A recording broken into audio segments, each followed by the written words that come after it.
E aí pessoal, tudo bem? Começando mais um vídeo aqui no canal. Agora começando um tema que eu estava muito ansioso para trazer, porque meio que é colocar em prática, né? Saiu muito da teoria que estava sendo trazida aqui no canal, que será nada mais nada menos que, como vocês podem ver na tela, o primeiro aporte aqui, pessoal, da nossa carteira dentro do canal, ou seja, a gente vai pela primeira vez aqui estar expondo exatamente as estratégias e está aplicando, né? Porque não dá para viver só de teoria. Bom, 7 ações, 7 setores diferentes. Aqui está a diversificação que eu consegui encontrar por meio de inteligência artificial e vou aplicar aqui para vocês agora.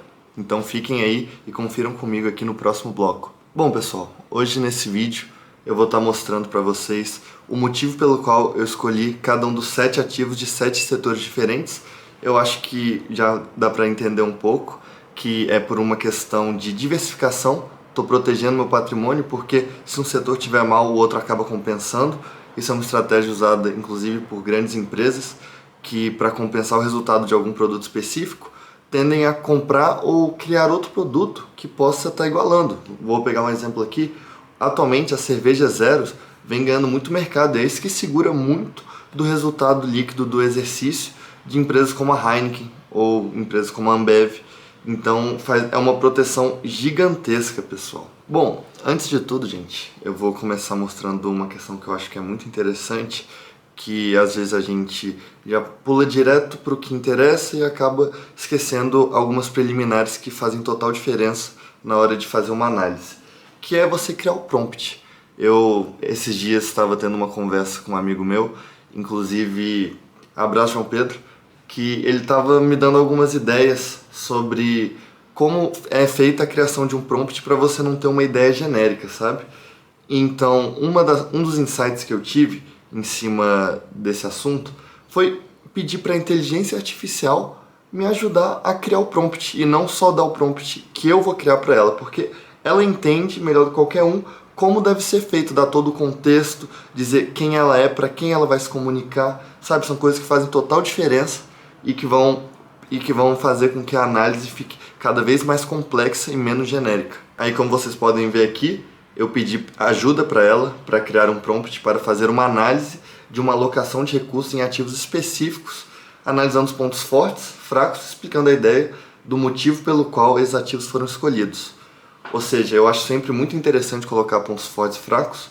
Veja bem que eu não coloquei os ativos de cara, porque isso daí é um prompt que isso daí eu fiz para que o prompt possa ser moldado. Inclusive, se vocês quiserem, eu posso estar colocando nos comentários depois o prompt que ela me passou, porque é totalmente adaptável. Como eu não coloquei diretamente os produtos pelos quais eu vou fazer a análise aqui no prompt, então ele vai dar de um jeito mais abrangente para você aí de casa que está assistindo conseguir adaptar para as suas necessidades. Bom pessoal, agora falando um pouco sobre o prompt, a gente pode perceber que é colocado um contexto para a inteligência artificial saber o que ela está fazendo e quem ela é, digamos assim. Você percebe que faz uma simulação de modo como se ela fosse uma analista experiente em certos tipos de produto e um mercado. E a gente coloca um papel para ela, uma função para ela ficar bem concisa do que ela vai fazer. Aí aqui a gente divide em blocos depois, falando da análise e da alocação de ativos. Ela pede uma visão geral da carteira, ou seja, resumo da composição, das classes de ativos, percentual de alocação de cada ativo e o perfil de risco, que são coisas que são levadas em consideração na hora de você escolher algum tipo de produto. Agora falando um pouco sobre o tópico 2, que é bastante interessante, ela fala um pouco para você descrever sobre a tese de cada ativo. O que seria isso?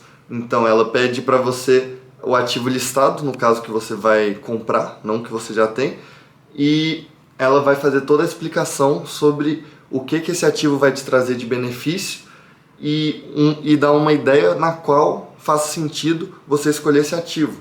E o melhor cenário macroeconômico para ele performar, para você entender se está alinhado com a realidade do mundo atual. O tópico 3 e 4 é uma questão já de buscar pontos fortes e fracos, para a gente ver se tem coerência os produtos que a gente está comprando ou não. Então a gente está colocando aqui, eu vou botar os produtos que eu busquei anteriormente e trouxe aqui para o vídeo, e a gente vai ver se faz realmente ou não sentido a gente estar aportando em cima deles.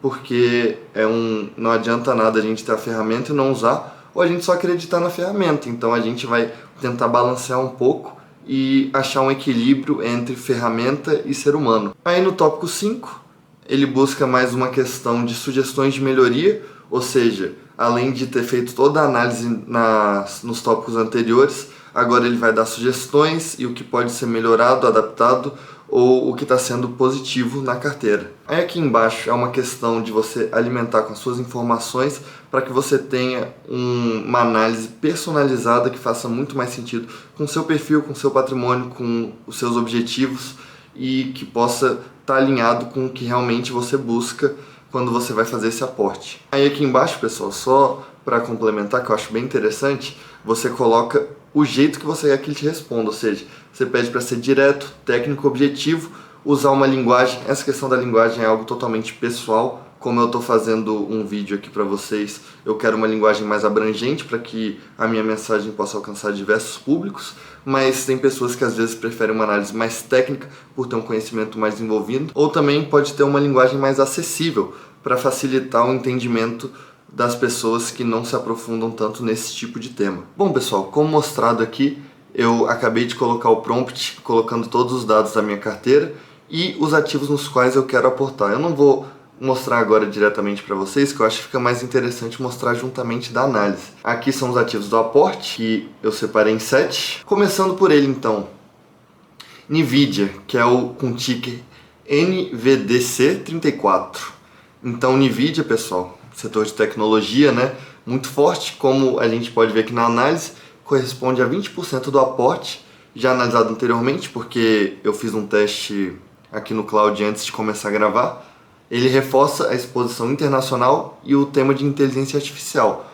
Ou seja, o que eu busco fortalecer minhas posições internacionais para ter uma grande exposição ao dólar e me proteger da desvalorização do real. Então, como a minha carteira estava bem fraca nesse aspecto, porque tinha muito pouco de Apple e de Amazon, eu estou tentando me proteger e dolarizar minha carteira por meio de tecnologia, que é o futuro, né, pessoal? Estamos aí vivendo a revolução industrial, só que por mais que alguns ainda não saibam, e é a tecnologia, por meio de inteligência artificial, que vai estar guiando esse movimento. Então, as ações da NVIDIA ainda são bem baratas, eu tenho muita perspectiva de crescimento nelas, e eu vou acabar comprando, eu fiz as contas, vai dar mais ou menos umas 47 cotas do ativo, então a gente vai estar fazendo esse aporte e é algo muito interessante porque é um núcleo de Big Techs americanas que é bem posicionado, então acho que é totalmente coerente com o objetivo de longo prazo da minha carteira. Bom, pessoal, agora falando um pouco sobre outro setor, que é o setor de energias renováveis, ou seja, Equatorial, que possui o ticker EQTL3, com 18%, que complementa outro ativo da minha carteira voltado para esse setor, que é um setor de elétricas de qualidade, energia renovável. Ou seja, aqui na análise, pessoal, ele fala que há uma sobreposição setorial, que, no entanto, não é uma crítica, dado que são modelos de negócio distintos. Ou seja, um é mais focado na distribuição e outro na geração. No entanto, por ser um setor que eu acredito que tem uma grande perspectiva de crescimento, eu acho que vai ser muito interessante e ele vai crescer muito a longo prazo, ou seja, vai ter uma grande valorização. E ele reforça também a combinação que um núcleo de energia elétrica robusto com proteção inflacionária, tendo em vista que o mundo está se adaptando para se tornar mais renovável, né, gente? A gente busca cada vez mais fontes de energias limpas. Bom, pessoal, agora indo para o terceiro ativo do aporte, eu busquei agora o ativo com ticker RDOR3, que é da rede Dior, que vai ser correspondente a 16%, e ele adiciona exposição ao setor da saúde, que é algo que nunca vai entrar em decadência, né, pessoal? E também eu acho que é muito interessante ressaltar que era algo que estava completamente ausente na minha carteira, então é outro setor para a gente estar diversificando, se protegendo e tá tendo outros produtos em outros segmentos, então é muito interessante isso. É legal também que ele diversifica setorialmente e traz um ativo de crescimento secular pelo envelhecimento populacional. Ou seja, é outro ativo também que está barato e que a longo prazo a gente pode enxergar com o desenvolvimento da medicina grandes melhorias e valorização no preço desse ativo. Bom, pessoal, agora falando um pouco de BPAC11, que é o BTG Pactual, que vai ser referente a 14%. Ele vai complementar um pouco o meu Itaú que eu tenho na carteira. E banco é muito seguro, né, gente? A gente vê no dia a dia, pelo menos eu particularmente vejo bastante o BTG crescendo, expandindo, investindo muito em marketing, atraindo principalmente CNPJs, que é um banco mais focado para o empresário. E a gente pode também ver que é um banco de investimentos, ou seja, como eu falei anteriormente, ele é muito mais focado na pessoa jurídica do que na pessoa física, e é uma adição coerente e amplia a exposição do crescimento do mercado de capitais no Brasil, que o Brasil é ótimo para quem vive de juros. Agora falando um pouco do TEND3, que é o ticker da Tenda, que vai corresponder a 12% do aporte, que é um ativo mais questionável, de acordo com a análise da IA, que falou especialmente considerando o contexto atual da carteira, que é o risco específico elevado para o tamanho da posição. Mas, levando em consideração o que eu penso, eu acredito que esse é um dinheiro que a longo prazo volta, porque se você não for nenhum setor muito arriscado, como o varejo, após geralmente 10 anos a renda variável no mercado de ações tende a se pagar. Óbvio que sempre há risco, renda variável não tem certeza, mas ele geralmente tende a ter um bom retorno. Então, pessoal, eu optei aqui por estar investindo na própria bolsa, por ser um valor barato e ser a ferramenta pela qual as empresas investem. Então, com certeza vale muito a pena e faz sentido também para os meus interesses. Agora falando um pouco de Panvel, PNVL3, que vai corresponder a 9% do aporte, adiciona exposição à indústria farmacêutica e complementa a Hype 3, que já é existente, que cria um mini núcleo da saúde que é coerente com o longo prazo. Porque, de novo, a gente volta no preço do ativo e na perspectiva de crescimento dele, que é o que faz sentido para esse tipo de alocação, que é algo que eu busco valor daqui a 20, 30 anos. Bom, pessoal, trazendo aqui agora os pontos fortes e os pontos fracos dos ativos que eu vou comprar, trazendo primeiro da NVIDIA. Ele destaca que é uma posição de quase monopólio na infraestrutura de IA global, ou seja, é um mercado que está sendo engolido pela NVIDIA e é um mercado com muita perspectiva de crescimento, sendo que o preço das ações são bem baratos. A questão da dolarização da carteira, que eu já falei anteriormente das Big Techs americanas, e a proteção cambial embutida, que entra também na dolarização. Tem também a questão do crescimento secular de longo prazo, com demanda estrutural crescente por chips de IA. Então também é um mercado que tende a ser muito exigido no futuro e com certeza vai crescer muito meu patrimônio. Agora um pouco sobre o ponto fraco dele, é mais o valuation elevado, a ação já precifica muito crescimento futuro, deixando pouca margem para decepção. Altamente sensível a juros americanos, ciclos de alta do Fed, que é como se fosse o Banco Central dos Estados Unidos, e comprime múltiplos de empresas de crescimento.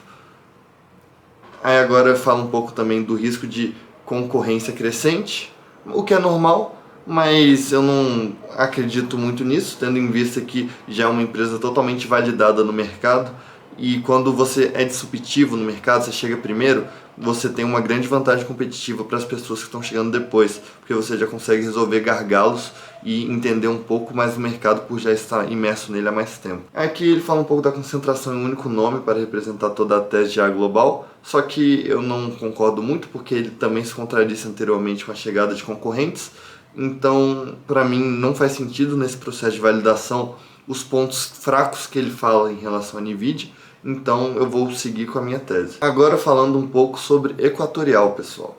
Ele fala um pouco dos pontos fortes, como que foram as questões que eu falei anteriormente, que tem um modelo de gestão diferenciado no setor, que a receita é indexada ao IPCA, isso é muito interessante, ainda mais num país de juros altos como o Brasil, e ainda oferece proteção inflacionária. Ele fala da demanda inelástica, que é um conceito de economia que você considera que ele é insensível à mudança no preço, e também tem a questão de que ele está complementando outro ativo da minha carteira, que são realmente pontos muito interessantes. Agora ele se contradiz um pouco aqui falando que é uma sobreposição, sendo que eu não concordo muito, porque como a gente viu anteriormente, um é mais focado na distribuição e o outro na produção, então eles se completam e não competem entre si. Aí o outro é que é altamente regulada pela ANEEL, que fala de um risco regulatório. No entanto, eu não sou cético em relação a isso. Eu acredito honestamente no futuro da energia limpa, ainda mais com muitos movimentos de conscientização, as empresas querendo ser mais limpas porque elas passam uma imagem melhor para o consumidor. E fala um pouco também da alavancagem financeira relevante para financiar aquisições de concessões sensíveis a ciclos de juros altos. Eu particularmente não entendi, achei bem genérico inclusive esse argumento, então eu vou ter que desconsiderar também. Agora falando um pouco sobre a expansão para saneamento, aumenta a complexidade operacional e risco de execução. Então falando um pouco sobre os pontos fortes agora, pessoal, ele dá bastante ênfase nessa questão de preencher a exposição ao setor da saúde, que era algo que faltava na minha carteira. Ele também fala do modelo de consolidação em mercado, é extremamente fragmentado, ou seja, é um grupo já consolidado nesse mercado onde tem várias empresas, então é um diferencial também. Ele também leva em consideração o envelhecimento populacional, que vai aumentar o consumo da indústria do setor da saúde, então faz também bastante sentido. E agora indo para os pontos fracos, ele fala que é sensível ao nível de emprego formal, queda no mercado de trabalho reduz a base de beneficiários de plano de saúde. No entanto, eu acredito que as classes B e A continuam consumindo e tendo acesso, e não acho que honestamente esse resultado vai influenciar significativamente no resultado líquido da empresa, no lucro líquido. Ele fala do endividamento elevado decorrente do modelo de crescimento por aquisição, fala de ciclos de juros que pressionam o resultado financeiro, mas isso é normal, isso todas as empresas vão ter, então não tem muito para onde fugir. Ele fala também, leva um pouco para a questão do conflito regulatório, que com certeza é algo que a gente sempre vai estar correndo risco para esse tipo de segmento, mas não tem muito o que fazer em relação a isso. Se você acredita no setor, você vai se expor a esse tipo de risco. Bom, pessoal, trazendo agora um overview sobre os pontos fortes. Bom, eu acho que uma questão muito interessante desse aporte é que eu vou estar cobrindo setores que não existiam na minha carteira, como a área da saúde, como infraestrutura de mercado e como inteligência artificial, que eram coisas que faltavam, as coisas que têm muita perspectiva de crescimento no futuro e estava faltando, ou seja, estava deixando de ganhar dinheiro em cima disso. Então são pontos bem interessantes. Ele leva em consideração também que eu estou pegando ativos que estão baratos, que monopolizam seus mercados, ou seja, esses ativos, por estarem já na frente, eles tendem a ter uma vantagem competitiva em cima dos seus concorrentes e uma grande perspectiva de crescimento futuro. Agora falando um pouco sobre a diversificação cambial ampliada, que ele fala também dos meus ativos que dolarizam a minha carteira e me protegem contra a desvalorização do real. Ele leva também em consideração aqui o alinhamento com tendências seculares e reversíveis, ou seja, ele fala que os meus ativos estão bem alinhados com o caminho que a humanidade está tomando em relação ao envelhecimento populacional e também a questão da saúde privada e também a questão da privatização dos bancos, que as pessoas tendem a ir para outros tipos de mercados financeiros, digamos assim, como a B3 ou o próprio BTG Pactual. Ele também leva em consideração a complementaridade dos meus ativos, como a Equatorial, que complementa o outro ativo da minha carteira, agora o BTG complementando o Itaú, outros ativos da indústria de saúde que se complementam.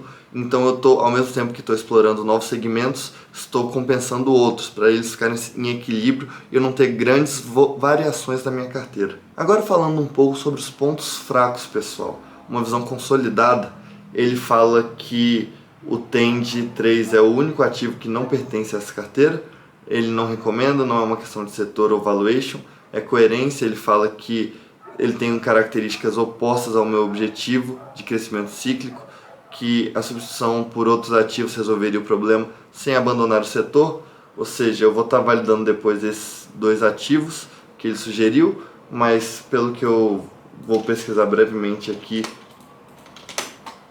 o CIRI 3 é um ativo do setor de construtoras, pessoal, ou seja, setor imobiliário.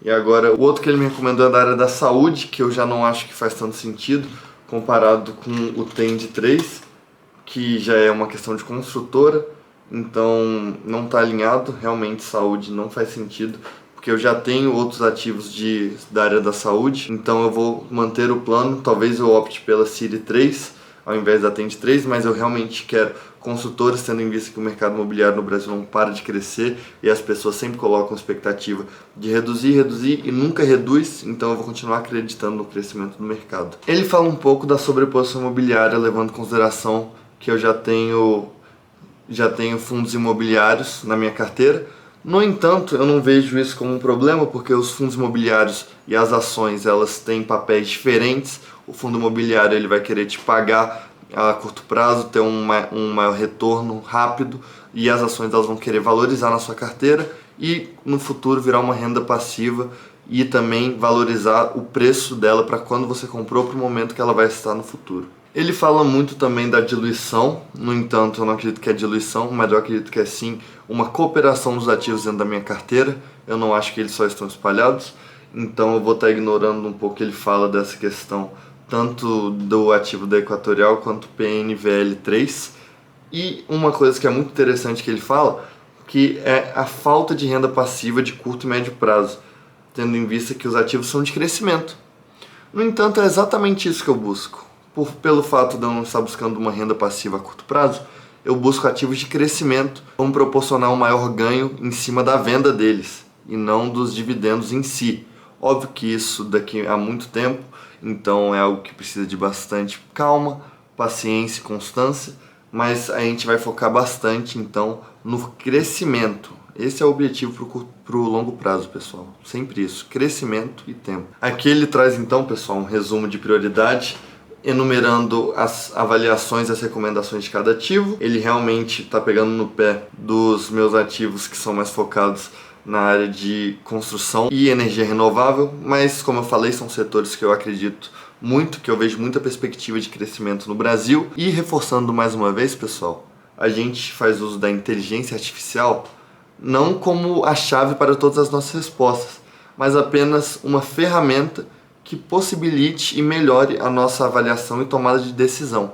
E baseado em tudo que ela trouxe e as informações, eu acredito que talvez a única questão que eu vá dar uma olhada a mais vai ser essa do PNVL3. Talvez eu realmente mude para outro tipo de ativo na área, com uma perspectiva de crescimento talvez mais interessante, que tenha menos riscos a longo prazo. Mas no geral eu acho que está tudo muito bem alinhado, como até você pode ver aqui no gráfico que ela traz 2 adendos, e é realmente que eu vou levar em consideração na hora de comprar ou não. Eu não vou estar conseguindo fazer a compra hoje, porque hoje é sábado e não é possível comprar ativos de renda variável aos sábados, então eu vou estar esperando chegar a semana, mas eu vou encerrando por aqui. Eu gostaria de pedir que você deixasse o like, se inscrevesse no canal, compartilhasse o vídeo. Isso me ajuda demais para divulgar meu trabalho, para que mais pessoas possam estar tendo acesso a essa informação, que eu acho que é algo muito interessante, por você poder entregar para as pessoas algo que está ao alcance delas e é totalmente factível na realidade da maioria dos brasileiros. Então é isso, pessoal. O vídeo de hoje vai ficando por aqui. Fiquem bem.